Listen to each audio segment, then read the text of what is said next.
Монголын хөтлөгчдийн холбоонд олон салбарын олон мэргэжлийн залуус нэгдэж нийгэм байгуулжээ. Хөтөлдөг, дуулдаг, бүжгэлдэг, шүлгэлдэг, ёрөөдөг авьяаслаг залуус 3 дугаар сарын 30-нд ээдийн хөтлөгчдөө тоглолтоо Монгол бүхийн өргөөнд тоглох гэж байна.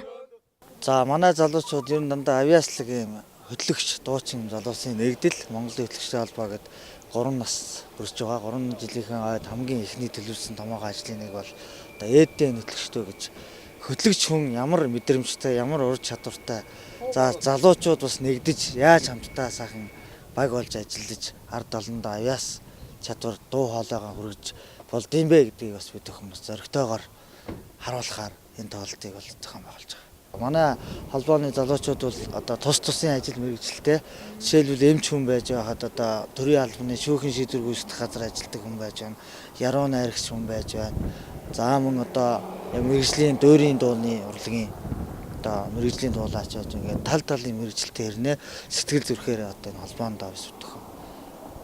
ээдийн хүүхнүүд тоглолтонд авьяаслаг хөтлөгчдөөс гадна Монгол улсын гавьяат жүжигчин Чулуунхүү, Батбаяр, Бүрнэбаяр, Уран чимэг Саран Туяа болон Монгол улсын соёлын тэргүүний ажилтан Идэрж Авхлан, Амина болон мотив хамтлаг зэрэг хамтлаг дуучид хүрэлцэн ирж аядууга өргөн барихаар олжээ. Лайт Ньюс мэдээллээ.